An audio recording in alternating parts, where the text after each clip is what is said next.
Hello students, आज हम पढ़ेंगे फोर्थ सेम इलेक्ट्रिकल बायोलॉजी। और इसमें हमारा सेकंड चैप्टर चल रहा था क्लासिफिकेशन।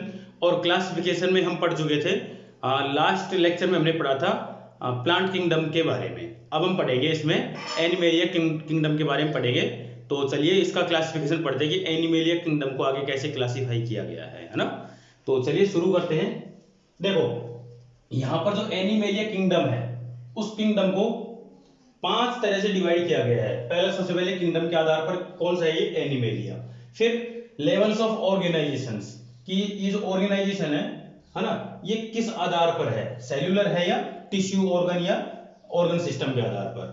सिमेट्री, सिमेट्री के आधार पर रेडियल या बायलैटरल कैसे कैसे है। उसके आधार पर बॉडी कैविटी, बॉडी कैविटी का मतलब है कि जो एनिमल है उसके अंदर जो फूड है या और भी केमिकल्स है उनको इनहेल करने के लिए कैविटी है या नहीं है। कैविटी मतलब खाली जगह है या नहीं है। अगर है तो अलग तरीके से और नहीं है तो अलग तरीके से। और फाइलम, फाइलम मतलब उनका नाम है, एक तरह से जाति है ये, है ना। तो चलिए ये करके देखते हैं। यहाँ पर सभी जानवरों को, और जानवर कौन से लिए हैं, सारे जंतुओं को लिया गया। यहाँ पर जो मल्टी सेल्यूलर होते हैं मतलब बहुकोशिकीय जीवों को लिया गया है। बहुकोशिकीय जीव 2 प्रकार के होते हैं, एक तो सेल्यूलर जिनको हम बोलते हैं कोशिकीय जीव, है ना, और एक होते हैं टिश्यू या ऑर्गन सिस्टम होता है जिनके अंदर। तो देखो, ऐसे जीव जिनके अंदर सिर्फ एक या दो कुछ ही कोशिकाएं होती हैं, जिनके अंदर अंग नहीं पाए जाते हैं, उनको बोलते हैं सेल्यूलर लेवल एनिमल्स। और बाकी सारे जानवर जिनके अंदर अंग मौजूद होते हैं, जैसे हाथ पैर सिर दिमाग हृदय किडनी मांसपेशियां हड्डियां, इस तरह का अगर सारे सिस्टम हैं तो उनको बोलेंगे ऑर्गन सिस्टम या ऑर्गन। या फिर अगर उससे भी छोटा जानवर है तो हो सकता है उसके अंदर अंग न बना हो लेकिन टिश्यू जरूर बन गया होगा। अब आप जानते ही हो कि टिश्यू क्या होता है, उत्तक क्या होता है। देखिए, जब एक तरह की बहुत सारी कोशिकाएं एक जगह मिलती हैं तो वो बनाती है टिश्यू, मतलब एक उत्तक बनाती हैं। और बहुत सारे उत्तक मिलकर एक अंग बनाते हैं और बहुत सारे अंग मिलकर एक शरीर का निर्माण करते हैं। और शरीर का निर्माण होने पर जंतु का निर्माण होता है। तो यहाँ पर कोई जानवर या जीव कहाँ तक उसका विकास हुआ है उसके आधार पर इनको यहाँ पर बांटा गया है। तो जीव आगे कैसे बना, रेडियल या बायलैटरल। रेडियल मतलब गोल, है ना। जैसे एग्जाम्पल के तौर पे केचुआ कैसा होता है, रेडियल होता है, गोल होता है ना। बाकी सारे अंग उसके गोल ही होते हैं। ऐसे जानवर जो आपने देखे होंगे, जैसे कुछ फल फ्रूट होते हैं, जैसे ऑरेंज है, उसमें एक हल्का सा कैटरपिलर होता है, कीड़ा होता है एक हल्का सा, जो बिल्कुल गोल होता है ना। तो वो भी इसके अंदर ही आता है, रेडियल के अंदर, है ना। तो ये जो रेडियल है उसको तो आगे इन्होंने डिवाइड नहीं किया। आगे बायलैटरल, बायलैटरल मतलब एक जीव जिसके 2 बराबर के हिस्से किए जा सके, 2 एक जैसे सेम हिस्से किए जा सके, उन जानवरों को बोलते हैं बायलैटरल। जैसे मनुष्य है, यहां से देखे शरीर के बीचों बीच हिस्से से अगर उसके 2 हिस्से करें तो बिल्कुल दोनों एक जैसे हो जाएंगे, है ना। तो ऐसे जानवर बायलैटरल होते हैं। सारे जीव जंतु जो अपन को दिखते हैं ज्यादातर वो बायलैटरल ही होते हैं। कुछ जीव जैसे मैं आपको बताऊंगा, ज्यादातर समुद्री जानवर होते हैं वो बायलैटरल नहीं होते हैं ज्यादातर। जैसे आपने देखी होगी स्टारफिश, स्टारफिश कुछ इस तरह की होती है, इस तरह से होती है ना। उसके एक तो पहली बात ये जो इसकी जो पंखुड़ियां होती हैं ये बराबर नहीं होती। अगर हम इसको यहां से काटेंगे तो एक तरफ कम हो जाएगा, एक तरफ यहां हो जाएगा। और इस तरह से काटेंगे जो भी, तो भी ये जो इसके जो लेग्स होते हैं, ये लेग्स भी इसके कभी छोटे होते हैं कभी बड़े होते हैं। तो यहाँ पर हम इन जानवरों को हम 2 हिस्सों में बराबर नहीं तोड़ सकते, तो ये बायलैटरल एनिमल नहीं होंगे, है ना। तो यहां पर देखो, जो बायलैटरल एनिमल है उनको 3 भागों में आगे डिवाइड किया गया है। कैसे कैसे, देखो, कैविटी के आधार पर कि उनके अंदर खाली जगह है या नहीं है। तो विदाउट बॉडी कैविटी मतलब शरीर के अंदर कोई खाली जगह नहीं रहनी चाहिए कभी भी, चाहे उन्होंने खाना खाया हो या नहीं खाया हो। बहुत सारे ज्यादातर जीव जंतु ऐसे होते हैं कि जो अपना भोजन करने के बाद में, अगर भोजन पचाने के बाद में अपना मल त्याग देते हैं, उसके बाद उनका पेट खाली रहता है, तो उस जगह खाली पड़ी रहती है, मतलब उनके पेट के अंदर एक कैविटी मौजूद है हर एक चीज के लिए। जब उनको प्यास लगती है तो हमारे शरीर के अंदर जो पानी को स्टोर करने के लिए एक जगह होती है वो खाली पड़ी रहती है। तो जो खाली जगह पड़ी रहती है उसको बोलते हैं कैविटी। तो कुछ जानवर ऐसे होते हैं जिनके अंदर खाली जगह नहीं रहती है, जैसे विदाउट बॉडी कैविटी, उनके अंदर खाली जगह नहीं रहती है ना, तो उनको बोलते हैं एक्योमोलेट्स, एक्योलोमेट्स। तो देखो इसका एग्जांपल क्या है, प्लेटीहेल्मिन्थीज। प्लेटीहेल्मिन्थीज क्या होते हैं, ये आप जानते होंगे, मैं आपको बता देता हूँ। जैसे आपने पशु देखे हैं, गाय भैंस, ऐसे जानवर जिनके छोटे छोटे बछड़े होते हैं या बच्चे होते हैं छोटे छोटे, तो जब वो दूध पी रहे होते हैं, जब उनकी उम्र लगभग 5 से 10 या 15 दिन की होती है, तब वो कुछ नहीं खाते, ओनली दूध के ऊपर डिपेंड रहते हैं। तो उनके पेट में कुछ ऐसे कीड़े पड़ जाते हैं जो चपटे चपटे होते हैं, लंबे होते हैं ना, जिनको हिंदी में बोलते हैं फीता कृमि। फीते की तरह होते हैं। तो जब उनको जितना खाना मिलता है उसके हिसाब से चौड़े या बड़े होने लगते हैं, और जैसे उनको खाना मिलना कम हुआ वे अपने आप सिकुड़ने लगते हैं। तो ऐसे जानवर होते हैं प्लेटीहेल्मिन्थीज, है ना, और इनके शरीर के अंदर कोई कैविटी नहीं पाई जाती है।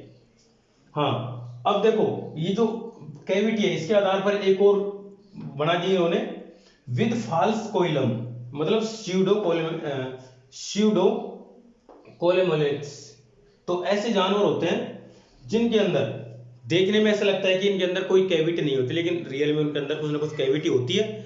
तो वो क्या करते हैं, जब अपना जो मल त्यागते हैं उसके बाद में उनके शरीर के अंदर से खाली जगह इतनी नहीं रहती जितनी की होनी चाहिए। जैसे हम हैं, इंसान है, मल त्यागने के बाद में उसका पेट खाली हो जाता है, तो उसका शरीर शरीर सबका सिकुड़ता है, लेकिन इनका बहुत ज्यादा बड़ी मात्रा में सिकुड़ जाता है। लगभग अपना शरीर का ये लगभग 70% भाग सिकोड़ लेते हैं, और ये 100% नहीं सिकोड़ पाते, इसलिए इनको फॉल्स कोइलम बोला गया है ना। तो ऐसे जानवर होते हैं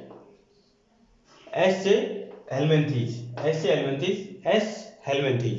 तो इसका मैं आपको एग्जाम्पल बताऊं, गोल कृमि जो इंसान के अंदर होती है, ठीक है, मनुष्य के आंत के अंदर ये पाई जाती है, काफी लंबी, इसकी लगभग 6-7 इंच के आसपास कीड़ा हो जाता है ये। तो कभी कभी ये इतना ज्यादा बड़ा हो जाता है जिसकी वजह से आदमी के पेट में बहुत ज्यादा दर्द होता है, और ये किसी दवा से नहीं निकलते, कई बार तो इनकी वजह से ऑपरेशन भी करना पड़ जाता है।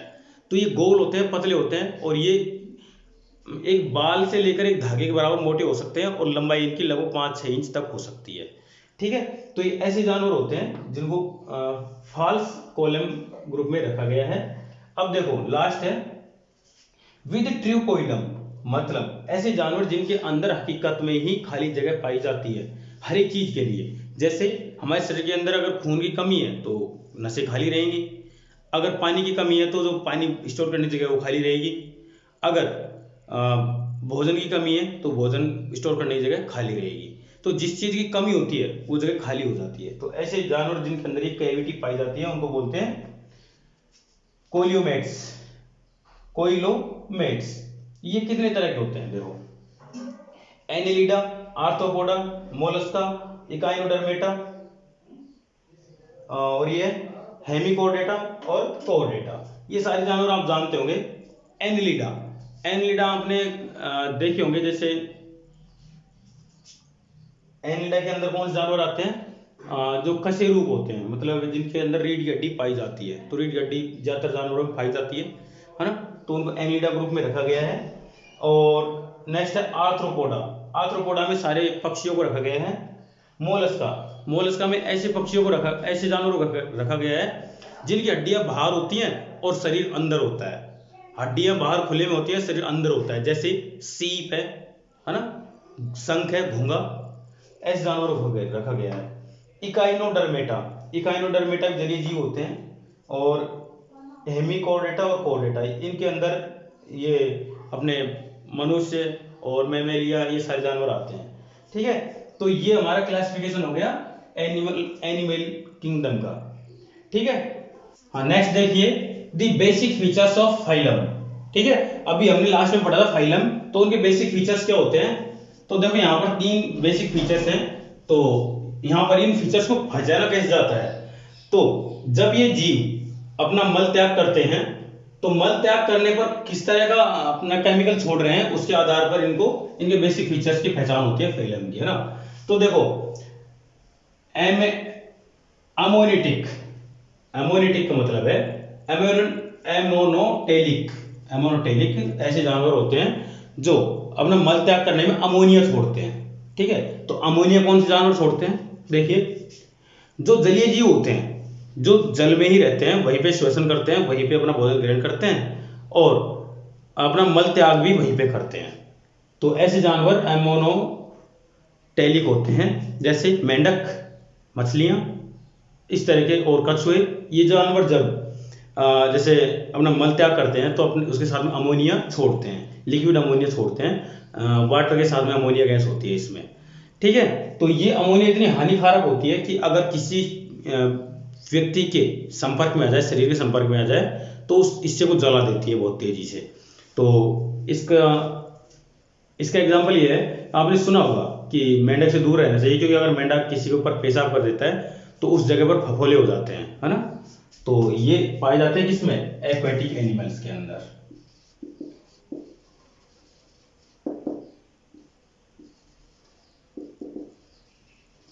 एक्वेटिक एनिमल्स के अंदर ये पाए जाते हैं। ठीक है, ये फाइलम एक्वेटिक जो जलीय जीव होते हैं उनके अंदर पाए जाते हैं। नेक्स्ट है यूरोटेलिक। यूरोटेलिक मतलब ऐसे जानवर जो अपने पेशाब में यूरिया छोड़ते हैं। ठीक है, डायरेक्ट यूरिया न छोड़कर जब वो पेशाब करते हैं तो कुछ देर बाद में यूरिया में कन्वर्ट हो जाता है। तो ऐसे जानवर कौन से होते हैं? जो सभी स्तनधारी जीव होते हैं, है ना, वो सभी सब क्या होते हैं? यूरोटेलिक होते हैं। तो हम इनको लिख सकते हैं मैमेलिया।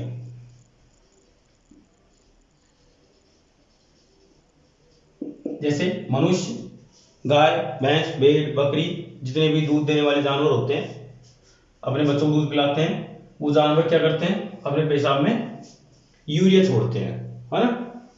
और यूरिकोटेलिक, ये ऐसे जानवर होते हैं जो अपने पेशाब में यूरिक एसिड छोड़ते हैं। ये तो यूरिया छोड़ते हैं सीधे, ये यूरिक एसिड छोड़ते हैं। तो ये जानवर होते हैं रेप्टाइल्स। तो रेप्टाइल्स कौन से जानवर होते हैं? सरीसृप, ऐसे जानवर जो फिसलकर से होते हैं, जैसे स्नेक, है ना। और क्या बोल सकते हैं इसको हम? लिजार्ड, छिपकलियां, और क्या होते हैं? Monitor lizard,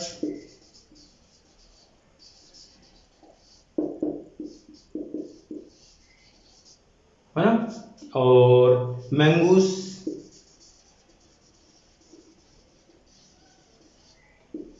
etcetera. हाँ, ऐसे जानवर। क्या समझ में आया आपको? हाँ, इसके अंदर हम रैट्स को भी ले सकते हैं, माउस, मोल्स,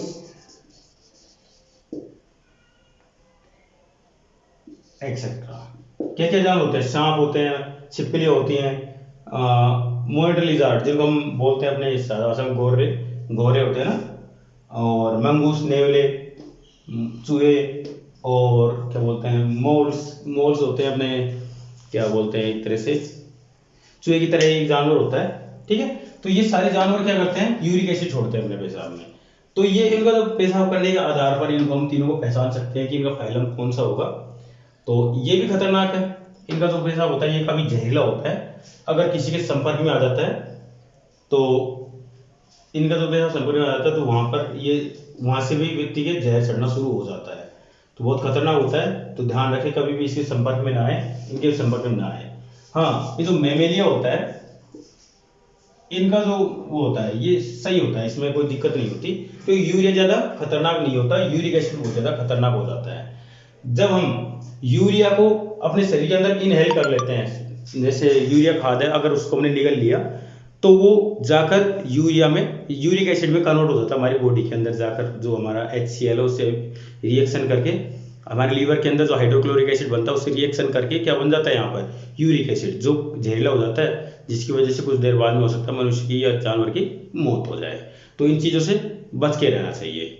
ठीक है, देखो नेक्स्ट है हमारा किंगडम फंजाई। इसको बहुत सारे लोग किंगडम फंगी भी बोलते हैं।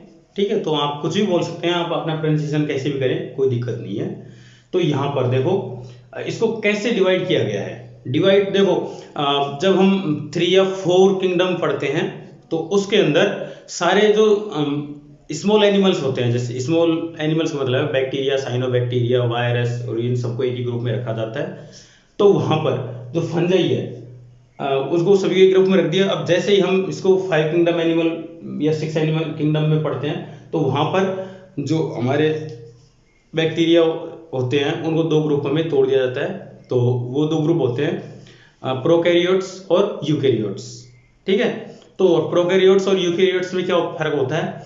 प्रोकैरियोट एक ऐसे एनिमल होते हैं जिसके अंदर सिर्फ एक ही कोशिका होती है और उसी कोशिका के अंदर सारे कार्य होते हैं। मतलब उसी कोशिका से वो चलते हैं, उसी कोशिका से वो अपना भोजन ग्रहण करते हैं, उसी में सब कुछ सारा जो क्रियाएं होती हैं सब उसी की वजह से होती हैं। ठीक है, और यूकैरियोट्स में बहुत सारी कोशिकाएं होती हैं।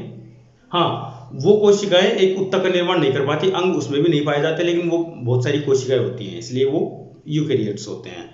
तो इसका एग्जाम्पल मैं आपको बताऊं, जैसे बरसात के दिनों में या फिर नमी वाले स्थानों पर कोई कार्बनिक चीज पड़ी हुई होती है, उसके ऊपर कुकुरमुत्ता निकल आता है जिसको हम मशरूम बोलते हैं, तो वो इसका एक एग्जाम्पल है ना। आप अगर देखना चाहें तो आप एक गोबर को डाल दें, उसके ऊपर 2-3 दिन तक पानी डालते रहें, उसके ऊपर एक मशरूम निकल जाएगा। तो वहां पर उसको क्या मिलता है? कार्बनिक चीजें मिलती हैं। तो ये 2 टाइप के होते हैं, है ना। तो 2 टाइप के कैसे हो सकते हैं? इनके भोजन ग्रहण करने के आधार पर ये 2 टाइप के हो सकते हैं। तो एक तो होते हैं जिनके अंदर जो क्या बोलते हैं, अब श्वेत भोजन तैयार कर लेते हैं। ठीक है, तो श्वेत भोजन कैसे करेंगे कि अगर इनके अंदर क्लोरोफिल पाया जाएगा तो कुछ ऐसे कवक होते हैं जो अपना भोजन स्वयं ग्रहण कर लेते हैं। क्लोरोफिल होता है और ज्यादातर वो या तो नीले कलर के होते हैं या हरे कलर के होते हैं। और ज्यादातर ऐसे होते हैं जिनके अंदर क्लोरोफिल भी पाया जाता है और अगर कहीं इधर उधर से कार्बनिक चीजें उसको मिल जाए भोजन के लिए तो वहीं से भी ग्रहण कर लेते हैं। तो दोनों टाइप की प्रोसेस रखते हैं वो अपने शरीर के अंदर। तो ये चलता रहता है ऐसे, है ना। तो यहाँ पर इसको 2 भागों में बांटा गया है, किसके आधार पर? इनके भोजन के आधार पर। तो यूकैरियोट्स और प्रोकैरियोट्स। ठीक है, तो हमारे ये जो किंगडम फंजाई है ये बहुत छोटा किंगडम होता है। ठीक है, और एक किंगडम और है उसके बारे में अभी बात करते हैं। हाँ, नेक्स्ट किंगडम है अपना किंगडम प्रोटिस्टा। इस किंगडम के अंतर्गत सारे एक कोशिकीय जीव आते हैं, यूनिसेल्युलर ऑर्गेनिज्म इस किंगडम प्रोटिस्टा के अंतर्गत आते हैं। ठीक है, तो यहाँ पर इनको 3 भागों में बांटा गया है। अब ये 3 भाग कैसे कैसे हैं तो मैं आपको बता देता हूँ। इनके भोजन के आधार पर भी इनको 3 भागों में बांटा गया है। तो ये होते हैं ऑटोट्रॉप्स, सबऑटोट्रॉप्स और एक तीसरा है, तीसरे का मेरा नाम याद नहीं है, भी बता देता हूँ मैं। ऑटोट्रॉप्स, सबऑटोट्रॉप्स और सैप्रोफाइट्स। ठीक है, तो देखो यहाँ पर ऑटोट्रॉप्स क्या होते हैं? ऐसे एनिमल, देखो नाम लिख देता हूं मैं, ऑटोट्रॉप्स, ऐसे एनिमल्स जो अपना भोजन स्वयं तैयार कर लेते हैं। मतलब इनके अंदर क्लोरोफिल पाया जाता है, एक कोशिकीय जीव और जिनके अंदर भी क्लोरोफिल पाया जाता हो तो उनको बोलते हैं ऑटोट्रॉप्स। तो इसका एग्जांपल है प्लैंकटन्स। प्लैंकटन जानते हो, पानी में पाया जाता है, एक छोटा सा एनिमल होता है, बहुत छोटा एनिमल होता है जिनको मछलियां खाती है ना। मछलियां इन्हीं को खाती है। जो जब मछली जन्म लेती है उस टाइम बहुत छोटी मछली होती है, तो वो किसी जानवर को नहीं खा सकती, तो उसके लिए खाने के लिए ये ऑटोट्रॉप एनिमल्स ही सही रहते हैं ना। और इनके अंदर क्लोरोफिल पाया जाता है, तो इनका कलर भी हरा या नीला होता है। ठीक है, और दूसरा है सब ऑटोट्रॉप्स। सब ऑटोट्रॉप्स ये और ये, इसके अंदर जो खूबी होती है सब इसके अंदर भी होती है, लेकिन इसकी खास बात यह है कि अगर इनको कार्बनिक चीजें मिल जाती हैं तो ये अपना भोजन कहीं से भी प्राप्त कर लेते हैं। उसके अलावा इनके अंदर क्लोरोफिल पाया जाता है और ये अपना भोजन सूर्य की उपस्थिति में ग्रहण करते हैं। ठीक है, तो दोनों तरीका इसमें होता है। तो इसमें कई प्रकार के प्लैंकटन इसमें भी पाए जाते हैं। ठीक है, तो मछलियों के लिए ये भी भोजन का काम करते हैं। और तीसरा है हमारा saprophytes.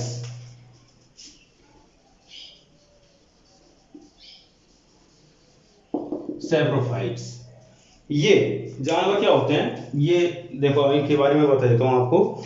These are also unicellular, ये भी एक कोशिकीय जीव होते हैं। Heterotrophs that feed on dead organic matter. तो ये कोई भी मरा हुआ जानवर होता है उसको खा के अपना गुजारा करते हैं, मतलब अपना भोजन स्वयं नहीं बना सकते। ये किसी जीव जंतु के शरीर के ऊपर या कार्बनिक पदार्थों के ऊपर ही डिपेंड रहते हैं, तो इनको बोलते हैं सैप्रोफाइट्स। तो ये हमारा किंगडम प्रोटिस्टा हो गया। 3 टाइप के इसमें एनिमल पाए जाते हैं और तीनों ही एक कोशिकीय जीव होते हैं।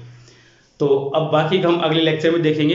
ये वीडियो आपको अच्छा लगा होगा, अगर कोई दिक्कत आई हो तो आप मुझे पर्सनल मैसेज कर सकते हैं, ठीक है। और मैसेज करने के साथ में अपना नाम जरूर लिखें, क्योंकि बहुत सारे मैसेज आते हैं तो हो सकता है मैं आपका मैसेज देख पाऊंगा नहीं देख पाऊंगा। व्हाट्सएप बहुत सारे आते हैं मेरे पास में इस तरह से, क्योंकि मेरा पर्सनल काम भी कुछ ऐसा ही है जिसकी वजह से बहुत सारे मैसेज आते रहते हैं। तो आप अपनी समस्या के साथ में सबसे पहले आप अपना नाम लिखें, उसके बाद में आप मैसेज जरूर लिखें, है ना। ठीक है, चलो अब अगले लेक्चर में मिलेंगे। Thank you.